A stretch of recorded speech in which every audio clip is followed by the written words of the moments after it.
최상목 부총리께서도 잘 알고 있겠지만 불확실성을 빠르게 없애는 것이 사태 수습에서 가장 중요하고, 이를 위해서는 탄핵 심판과 수사가 정상적으로 진행될 수 있도록 해야 합니다. 민주당에선 최상목 대행이 헌법재판관을 임명해서 국가적 불확실성을 줄여야 한다고 촉구해왔습니다. 최상목 대행의 지금 이 지위가 사실은 조금 유동적인 거 아니겠어요? 우리 한덕수 대행의 권한 정지에 대한 중지 가처분을 신청한 상황에서 최상목 대행의 그 현재 위치도 사실은 불안정한 거 아니겠습니까? 이런 상황에서 헌법재판관을 임명하는 부분에 대해서는 저희들은 반대입니다. 헌법 부분은 그것도 마찬가지로 변함이 없습니다.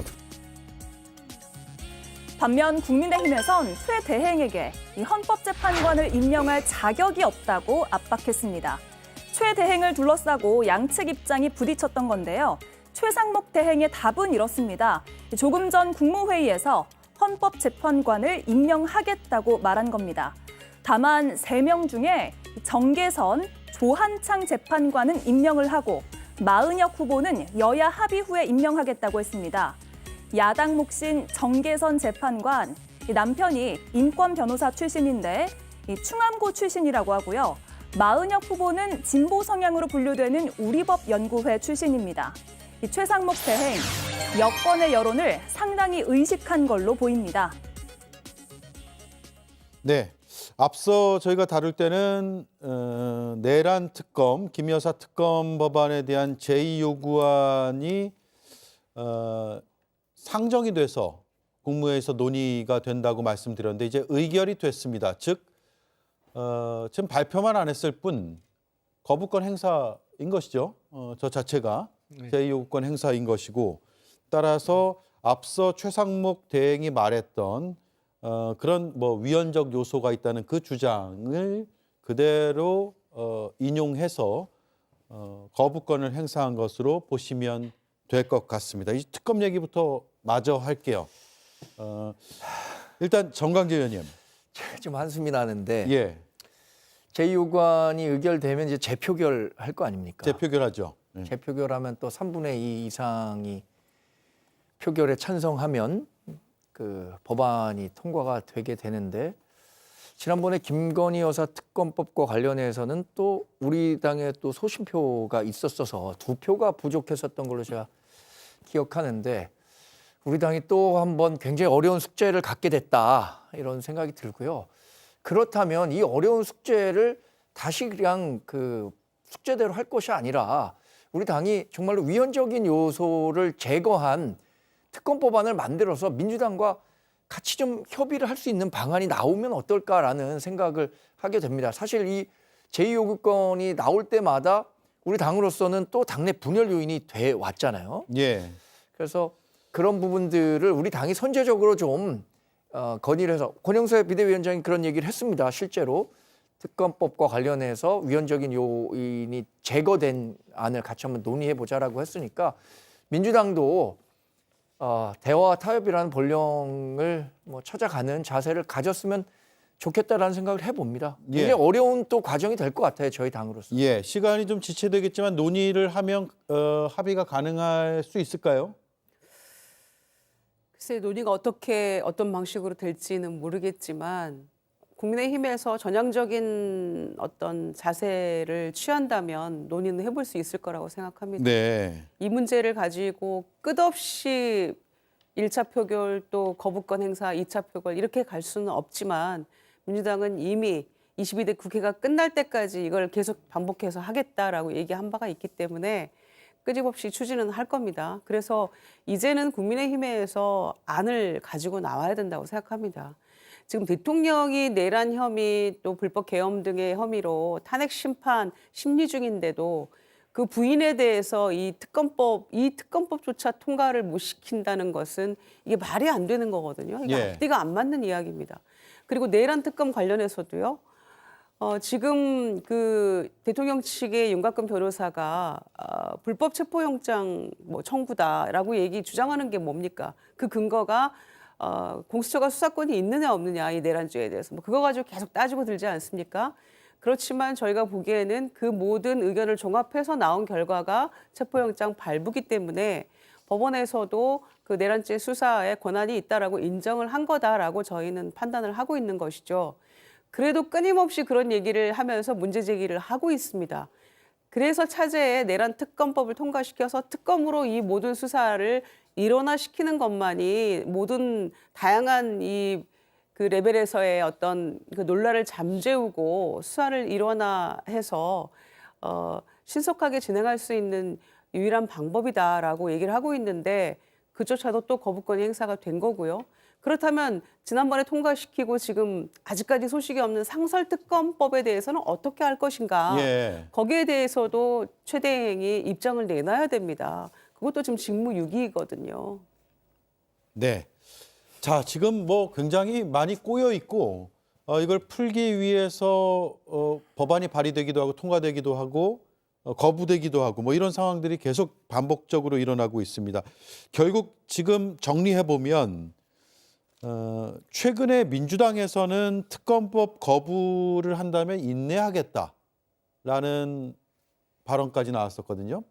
다만 헌법재판관은 다 임명을 꼭 해달라라고, 물론 당 차원에서 전면적으로 나온 입장은 아닙니다만 당 지도부 안에서 나온 입장이고, 그리고 국민의힘에서는 특검 법안에 대해서 거부권을 행사해달라라고 요구를 했고, 헌법재판관 임명은 안 된다라는 입장이었는데, 뭐랄까요, 아까 우리가 뭐 여러 표현들을 썼습니다만 그 중간에 어느 지점에선가 최상목 대행이 결정을 한 것 같아요. 이 결정이 몰고 올 앞으로의 파장은 어떨까요? 근데 그 국민의힘은 법률안에 대해서 특히 그 특검법에 대해서는 거부권을 행사해달라고 적극적으로 요구를 하면서도 헌법재판관 임명권은 대통령 권한대행의 대행이라 절대 안 된다, 이런 입장이었잖아요. 예. 근데 어쨌든 타협적으로 3명 중에 2명은 임명을 했어요. 오늘 최상목 권한대행이. 그러면 국민의힘의 논리적 일관성을 유지하기 위해서는 오히려 국민의힘이 최상목 대행에 대해서 탄핵소추를 추진해야 되는 거 아닌가요? 예. 그런 생각은 드는데 예. 뭐 할진 모르겠습니다. 근데 지금 이 상황에서 제일 시급한 거는 헌법재판관의 임명이라고 저는 생각합니다. 그것도 예.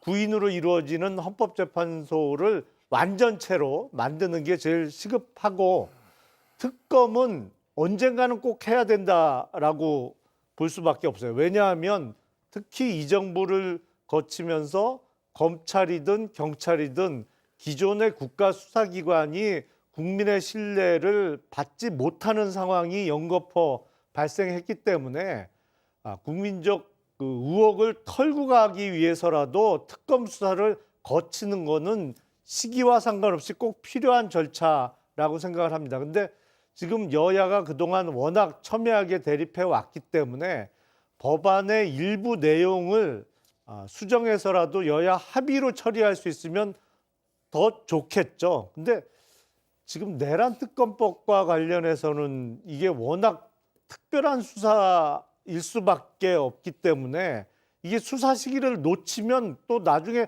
특검 수사가 무용해지는 상황이 벌어질 수도 있거든요. 예. 그래서 계속 시간 끌기는 절대 안 된다, 이렇게 생각됩니다. 예.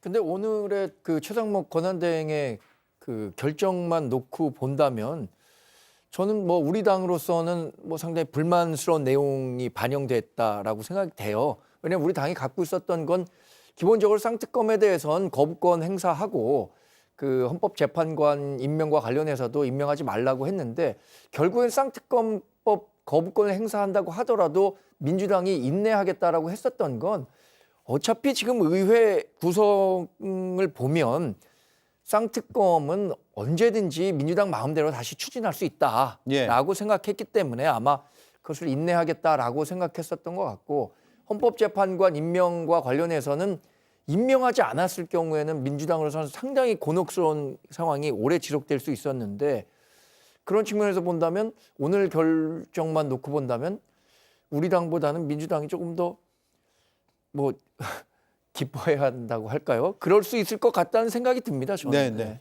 알겠습니다. 자, 2분 남았으니까 1분씩 쓰시면 될 것 같습니다. 예. 뭐 제 생각에는 지금 국민의힘이 지금 2단계에서 그 쌍특검법과 관련돼서 전향적인 자세로 합의를 하는 것이 좋지 않겠냐는 생각입니다. 만일에 이제 대선을 치르고 나서 나게 되면 이 쌍특검법이 얼마나 강력한 법으로 변할 수 있을지 우리가 상상이 되지 않습니까? 예. 그러니까 매를 맞더라도 지금 맞는 게 낫지 지금 몇 대 더 맞기 싫어서 피하고 있다가는 정말 몽둥이 찜질을 맞을 가능성이 있다라는 생각이고요. 그리고 지금 뒤늦게라도 헌법재판관 2명을 뭐 임명해서 다행이긴 한데 여전히 지금 제 생각에는 지금 권한대행의 지금 이와 같은 처사는 불법적인 처사이고요. 이 부분에 대해서는 저희들이 헌법소원을 내놓은 게 있기 때문에 지금 나머지 한 명을 임명하지 않은 것이 위헌이라는 것에 관해서 제 생각으로는 그 부분에 대해서 이 탄핵 심판 전에 결정이 나오지 않을까 그렇게 전망을 해봅니다. 예. 대통령의 책무 중에 헌법기관 구성의 책무라는 게 있는 것인데 권한대행도 마찬가지의 책임을 가지고 있다고 생각합니다. 그래서 3명을 다 동시에 임명하지 않은 것에 대해서는 심각하게 유감스러운 일이죠. 그리고 국회 절차를 다 거쳤다는 점에서도 입법권에 대한 상당한 저는 그 무시와 모욕이라고 생각합니다. 그럼에도 불구하고 지금에서는 6명 가지고는 어려우니까 헌재에서도 완전치 구성을 해달라고 오늘도 또 요청을 했었는데 8명이라도 빨리 그 탄핵 심리를 속도를 내는 게 중요하다고 보기 때문에 여러 가지 유감스럽고 또 최상목 대행의 지금 이러한 그 3명 중에 2명에 대한 임명 이런 것들은 저는 전혀 적합하지도 않고 온당치 않은 어떤 정치적 행위라고 생각합니다만 그래도 마냥 하염없이 기다리는 것보다는 오늘은 그래도 진일보한 어떤 결론을 내렸다고 생각합니다. 예. 그래도 유감스럽고 좀 섭섭한 부분이 있는 거는 사실이죠. 네. 특검법에 대해서는 향후에 어떤 식으로든 또 양심 있는 국민의힘의 의원들의 힘을 모아서 저는 처리 가능할 거라고 생각합니다. 네. 우원식 국회의장이 입장을 냈네요. 헌법재판관 임명은 절충할 문제가 아니다. 그리고 3명의 후보는 여야 합의에 따른 것이다라는 점을 재차 확인을 했습니다. 네, 네 분 말씀 여기까지 듣죠. 올해 마지막 방송이었는데 한 해 수고 많으셨고 내년에 또 뵙겠습니다. 고맙습니다.